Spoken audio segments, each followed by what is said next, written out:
한번 저를 따라서 해보십시오. 위기를 다스려 축복의 기회로. 위기를 다스려 축복의 기회로. 위기 탈출.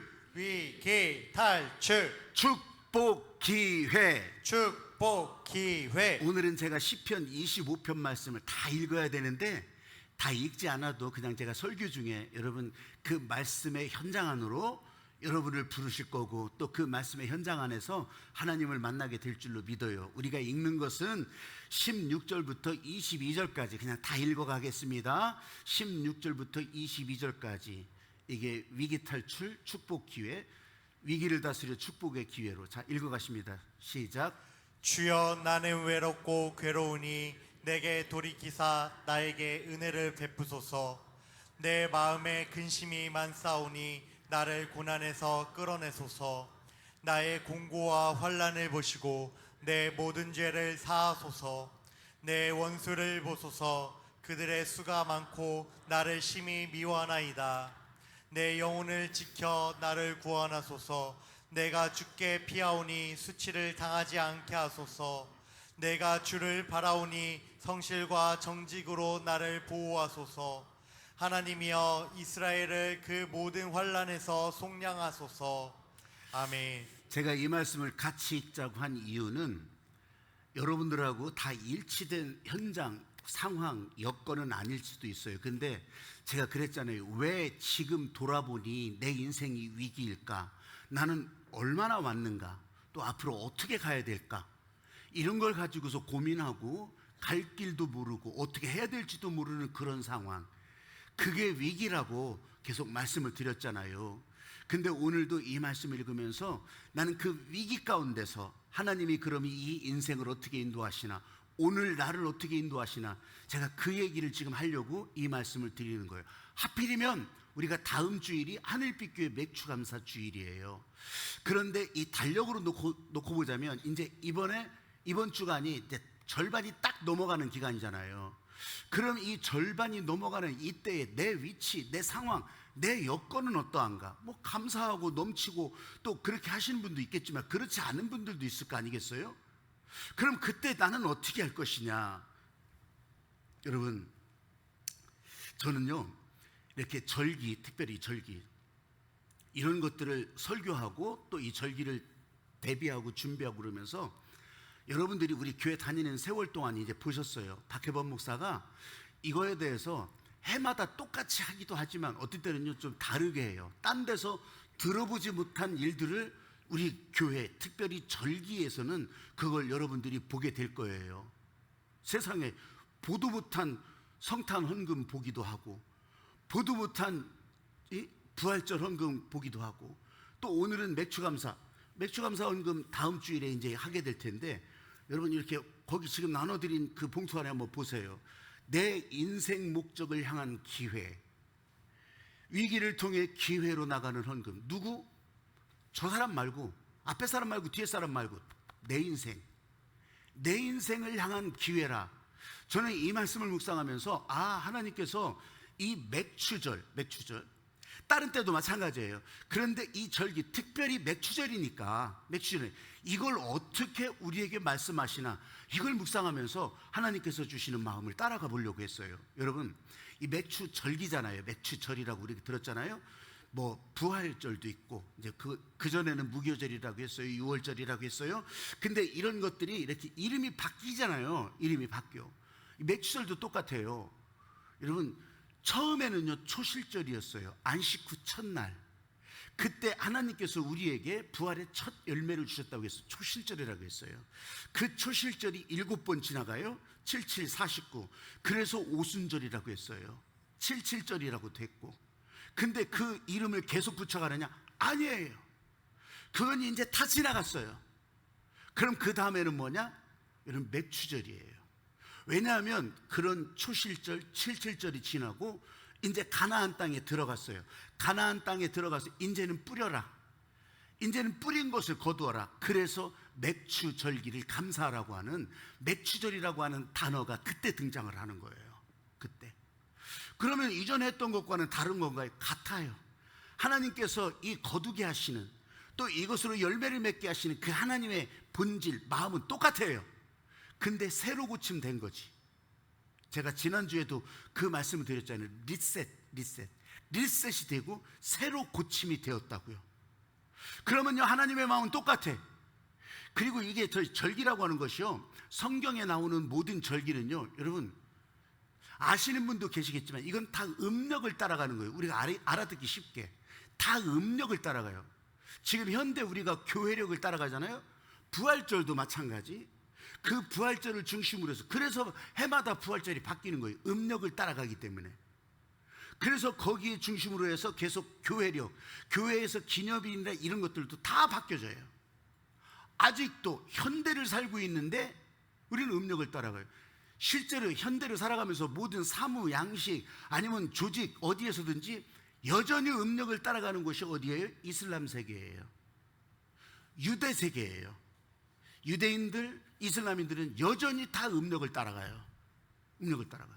근데 이제 현대 사회를 살다 보니까 일도 해야 되고 또 어느 날 같이 쉬기도 해야 되고, 그러다 보니까 그냥 양력, 달력을 보는 거지. 비행기도 그렇게 타야 되고 버스도 그렇게 타야 되고. 근데 나머지는요 다 음력을 따라간다고요. 여러분, 이 얘기는 뭐예요?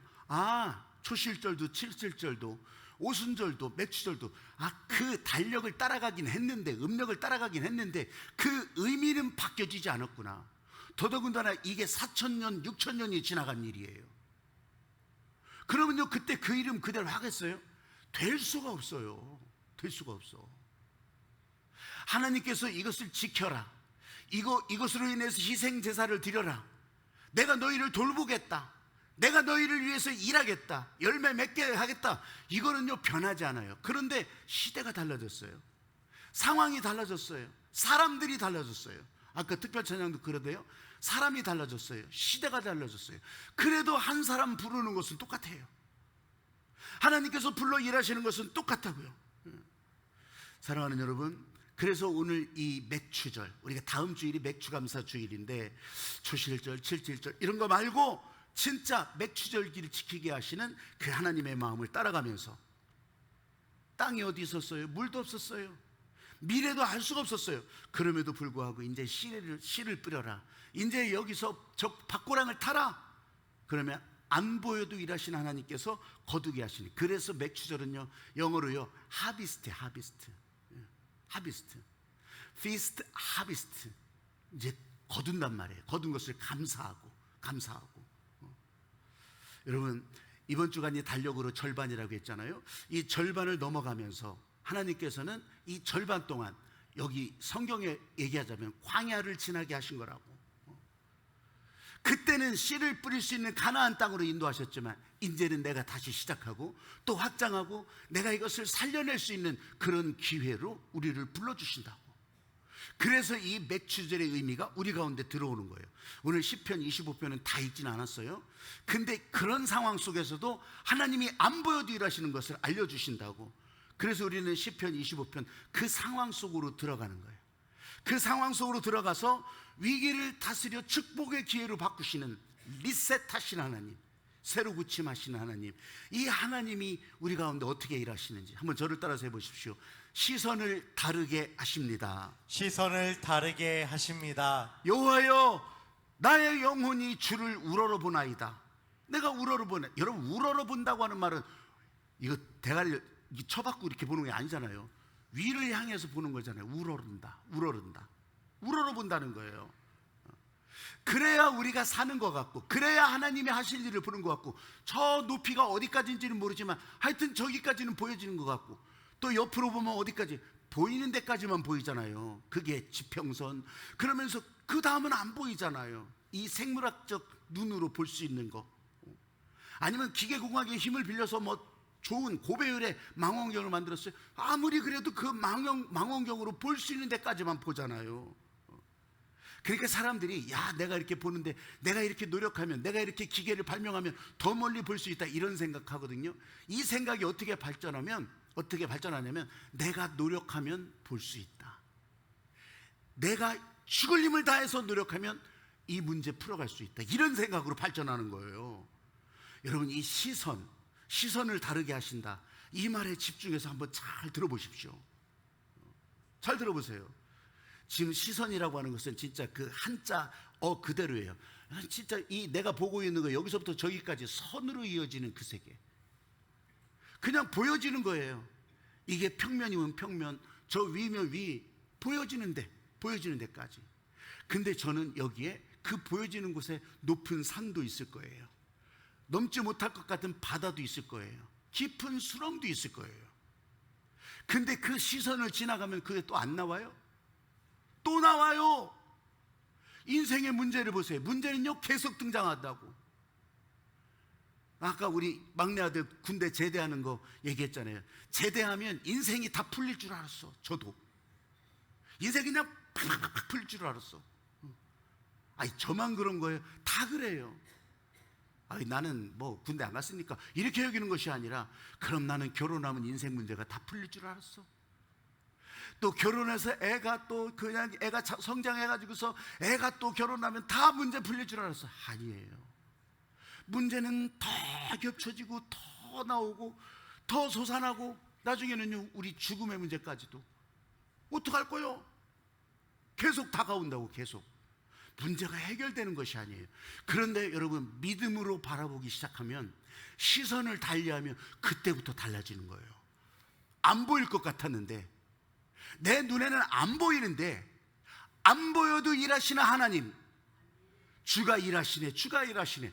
안 보여도 일하시는 하나님이 지금 내 손끝을 타고 내 안에 들어온다고. 그래서 우리는 아까 기도했잖아요. 하나님의 마음이 지금 내 안에, 예수님의 마음이 오늘 여기에. 이거 지금 당장이요, 당장이 아니라 하나님께서 주권 가지신 대로, 하나님께서 행하신 대로 그렇게 한다고 하는 거예요. 안 보이지만 일하신다고. 알베르 까미라고 하는 사람이, 내가 그 사람하고 손 한번 잡아본 적도 없지만 그냥 하는 그 유명한 말이 있어요. 지금 자기는 얼어 죽을 것 같은 겨울을 살지만 내 안에 꺼지지 않는 여름을 보고 있다는 거예요. 한 사람이 청년 사업가인데 스타트업 하잖아요. 그래서 이것도 시도해보고 저거 벤처도 해보고 다 해봐요. 계속 실패, 안 돼. 이 살리는 길이 어디 있습니까? 그렇게 하면서 이 사람이 이제 성경을 읽어보다가 오늘 이 시편 25편을 읽은 거예요. 시편 25편을 읽으면서, 그러면서 자기 안에서, 야, 내 문제를 이렇게 열어주시는구나, 내게 길을 이렇게 보여주시는구나, 하나님이 안 보이시는 것 같은데 나를 내버려 두지 않으시는구나. 그래서 살아나기 시작하는 거예요. 시선을 돌리면 일어날 일이 보이는 거고, 나를 붙드시는 손이 보이는 거고. 그래서요, 전반전 지금까지, 지금 내 위치는 불안했지만, 보인 거 없었지만, 열매 없었지만, 앞으로 나갈 방향도 보이게 하시고. 언제? 또 어떻게 그 방향으로 나가요? 뭘 이제 내가 해야 돼요? 이거는 여러분의 인생 기회를 하나님 앞에 내어드리면서, 이건 제가 다음 주 설교 주제예요. 이게 다음 주에 꼭 오시면 그걸 알게 되는 거지. 안 오면 못 듣는 거지 뭐. 못 듣는 게 아니라 다시 보기 하면 들을 수 있어. 다시 보기. 대전 하늘빛교회 들어오셔서 다시 보기 하면, 여러분, 시선을 돌리라고 하는 초대예요. 부르심이에요. 따라해 보십시오. 방식을 달리하십니다. 방식을 달리하십니다. 오늘 본문을 지은 시인은 다윗이라고 알려져 있어요. 근데 그 다윗이 계속해서 반복해요. 주의 도를 보이시고 주의 길을 가르치소서, 주의 진리로 나를 지도하소서. 나를 지도하소서. 방식이 다른 거예요. 방식이. 위기는요, 하나님이 가르치시는 시간이에요. 인생 위기 나 어떡하냐 그렇게 자빠지는 것이 아니라 하나님이 나를 가르치는 시간이라고. 여러분, 이거를요, 이스라엘 백성들은요 광야에서 다 배웠어요. 광야에서. 거기서 물이 없었는데 물을 내주신 하나님, 먹을 것이 없었는데 40년 동안 먹을 것을 공급하신 하나님, 안 보였는데 다 일하셨어요. 다 일하셨어. 그 하나님을 이 사람들은 광야에서 배웠어요. 예수님이 그걸 더 가르쳐주는 거예요. 사람이 떡으로만 사는 것이 아니라 하나님의 말씀으로 산다. 하나님의 말씀으로 산다.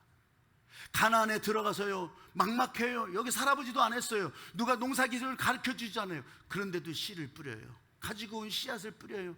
된다, 되게 하신다, 이루어 주신다. 뿌리지만 안 보여도 일하시는 하나님이 자라게 하신다고요. 자라게. 아니 당장 좀 해보세요. 이런 얘기하는 게 아니잖아요. 내일 모레 이거 거둬야 되죠. 이런 얘기가 아니라고.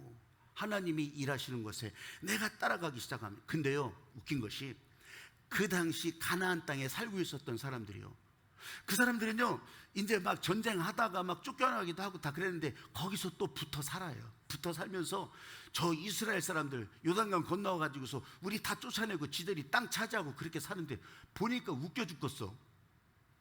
왜냐하면 농사를 짓는다고 하는데 자기들이 너무 잘 알잖아요. 그 방식으로 안 해. 물어보지도 않아요. 물어보지도. 나중에는 물어보죠. 그런데 첫 번째 맥추절기, 이걸 따라 말씀 따라 이제 이 사람들이 이 희생 제사를 드리잖아요.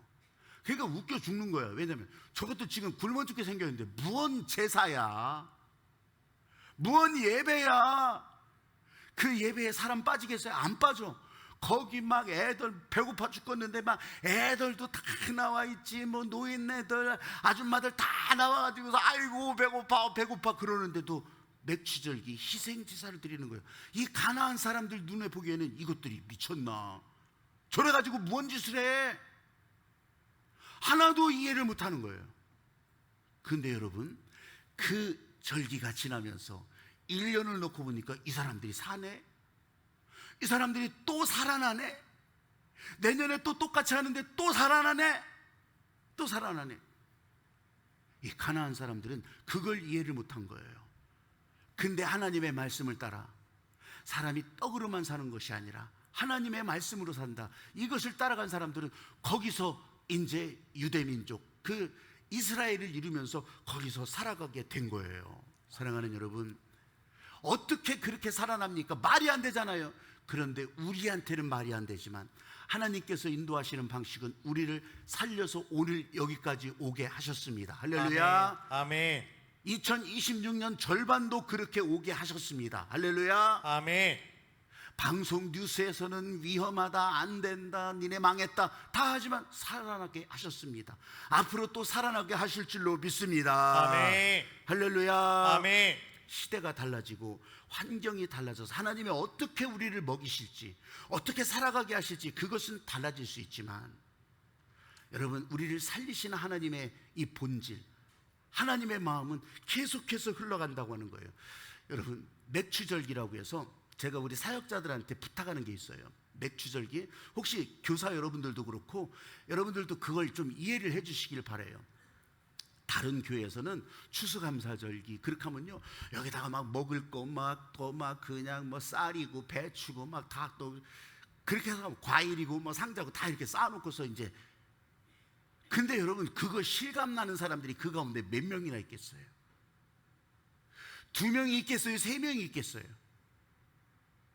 그러질 않아요. 그러질 않아. 그럼 그걸 아이들도 맥추절에도 마찬가지죠. 뭐 그래서 뭐 보리를 갖다 이제 요 현수막도 이제 맥추감사주일 이거 붙이는데 제가 이름을 바꿀 거예요. 새로 고침 맥추감사주일, 새 개념 맥추감사주일. 여러분, 문명이 달라졌어요. 농업 문명 시절에는 그게 맞아. 그게 맞아. 근데 산업 문명 시절에는요, 고개가 좀 갸우뚱하긴 했어. 왜냐면 여전히 농사 짓는 데도 있고 그렇지만요, 이제는 막 비행기로 농약 다 뿌리고요, 기계가 다 무심고요. 산업 문명 시절에는 그렇게 해요. 그렇게 했어. 아니, 그거나 똑같은 거 아니냐? 전혀 다른 거거든요. 근데 지금은 디지털 문명 시대로 들어가요. 여러분, 디지털 문명이라고 하는 것은 뭐냐면, 예전에는 그냥 뼈 빠지게 허리 부러지게 그냥 막 땅 파고 땀 흘리고 그렇게 하면서 아이고 진짜 못 살겠다, 여러분, 이렇게 하고서 돈 버는 것이 진짜 수고하고 짐진 자들이었어요. 근데 지금은요, 여러분, 땀 한 방울 안 흘려도, 손가락에 못 하나 안 박여도 여러분, 그렇게 돈을 벌어가는 시대에, 지금 전 세계에서 돈을 제일 많이 버는 그 1, 2, 3, 4, 5 다 따져봐요. 이 사람들은요, 땀 흘리고 땅 파고 그렇게 안 해요. 그냥 컴퓨터 앞에서 여러분, 구글이라고 하는, 여러분 스마트폰에 다 구글 나오잖아요. 그 구글이라고 하는 회사가요, 영업이익이 1년에 1,000조가 넘어요. 근데 땅 파서 그거 벌었겠어요?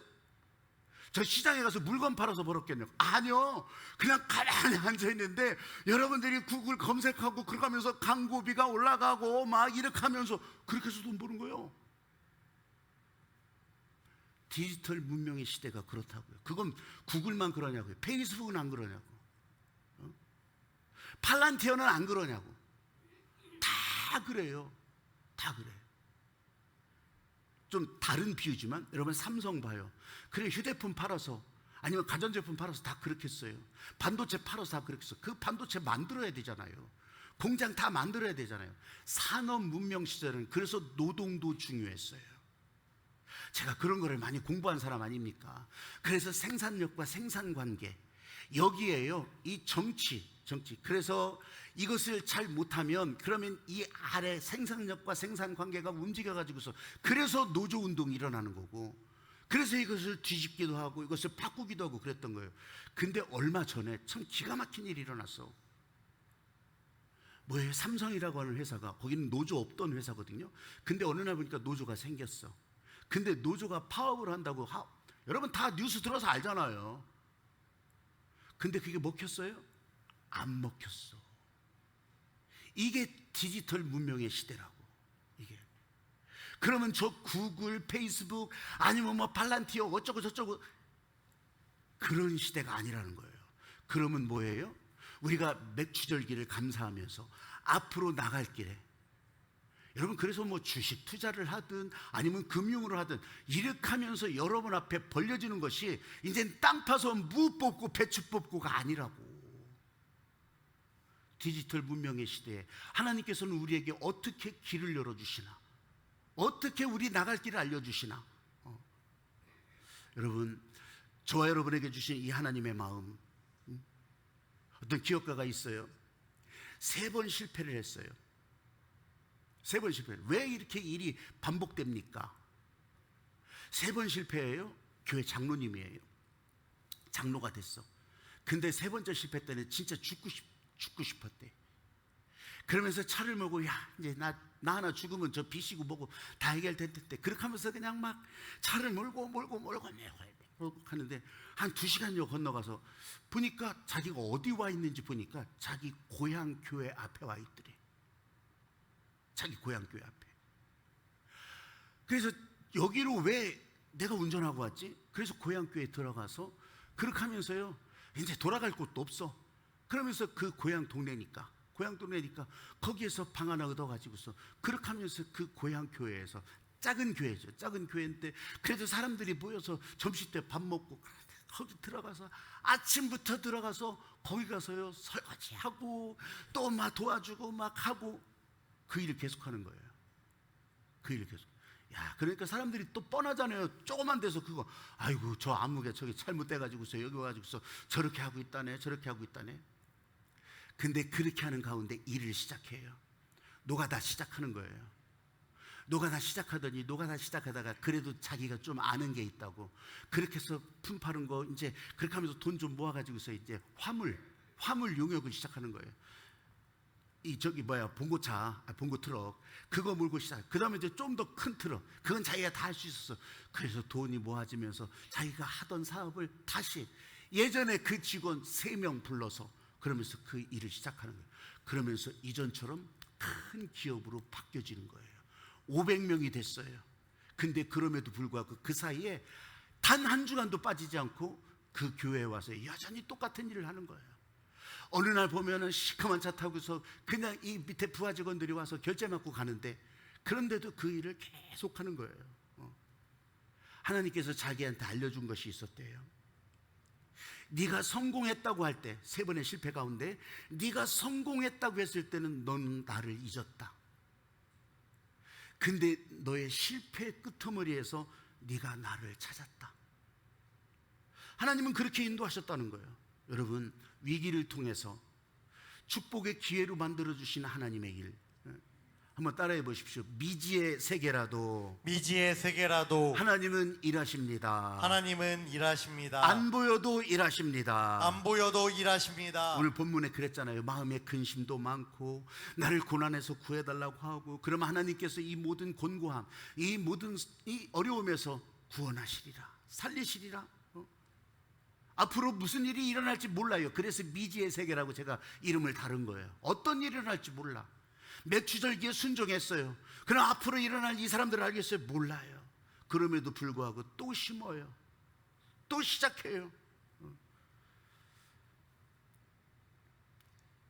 여러분 여기 계신 분의 한 5분의 4는 모를 거예요. 롤 게임이라고 알아요? 롤 게임? 컴퓨터 게임인데 롤 게임이라고 있어요. 리그 오브 레전드라고 하는 롤 게임이라고 있어. 근데 이것이 어느 정도냐면 지금 월드컵 중계하잖아요. 거기는 이제 노인네들이고 뭐 다 보지. 그런데 젊은이들한테는요 이게 월드컵보다 더 세. 실제로 여기 리그 오브 레전드 이 롤 게임 팀이 한국에 T1이 있는데 이 T1에 있는 선수들의 연봉이요, 저 축구 선수들 연봉이 20억, 40억, 50억 다 그래요. 그 선수들이 겨우 게임하는 게 진짜 그렇다니까, 진짜. 근데요, 세계에서 제일 부자라고 하는 젠슨 황이라고 있어요.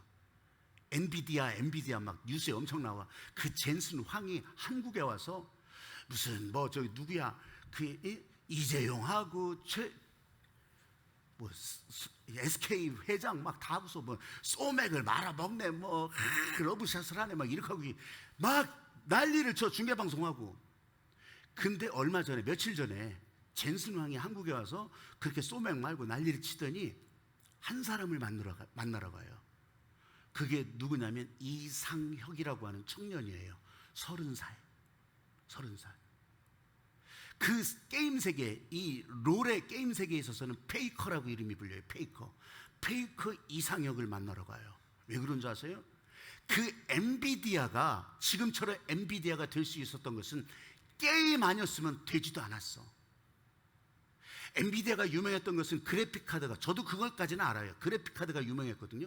그러면서 복잡한 그림을 빠르게 처리해주는 이 기술을 이제 엔비디아가 개발을 하면서, 그러면서 전자 게임이요, 띠띠띠띠띠띠 이렇게 움직이는 것이 아니라 움직이고 막 이렇게 된 거예요. 이 엔비디아가 그걸로 큰 거거든요.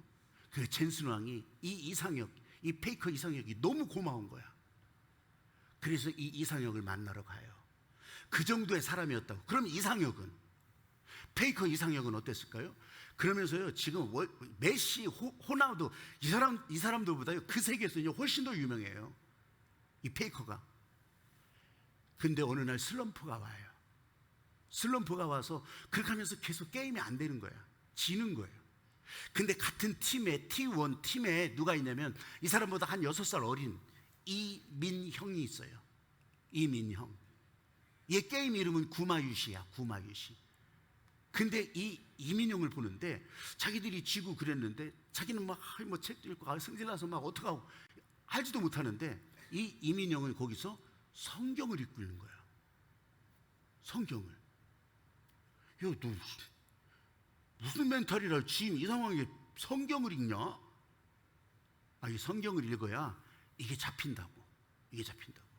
여러분, 성경에서 게임의 원리를 알려주겠어요? 성경에서 뭐 게임의 방식을 알려주겠어요? 이걸 읽고서 정신을 차린다고. 이민형 아버지는 저 개척교회 목사님이거든요. 이상곤 목사님이라고 나와요. 근데 형제도 6형제, 개척교회 목사님 하면서 6형제를 낳고서 이것도 뭐 여러분 상상되잖아요. 근데 그 집안에서 이 프로게이머가, 연봉 수십억 받는 프로게이머가 2명이 나왔고, 그 다음에 서울대 누나들은요 다 서울대야.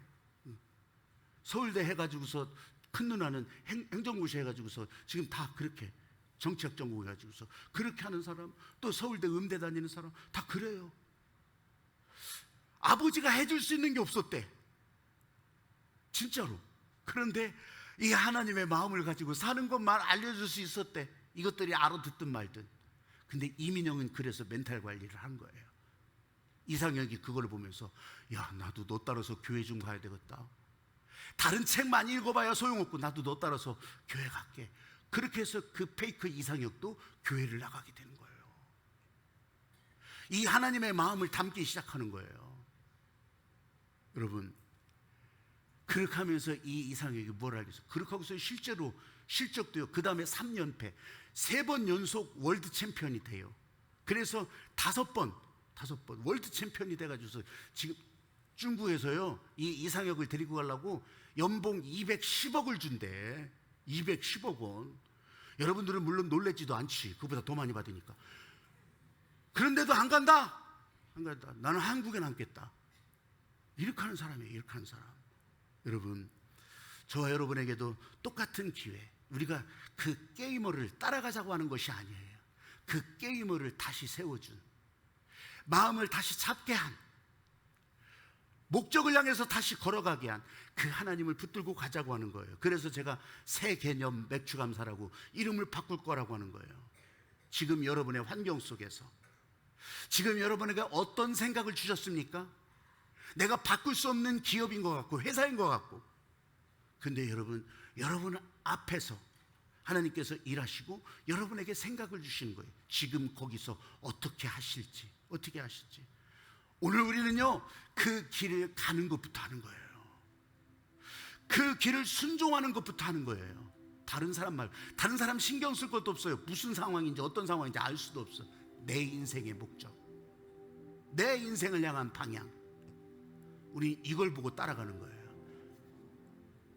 앞으로 절반 남았어요. 이 절반 동안에 저와 여러분을 향한 이 하나님의 마음, 이 찬양하면서 같이 따라가 보고 그렇게 해서 같이 기도하기를 소망해요.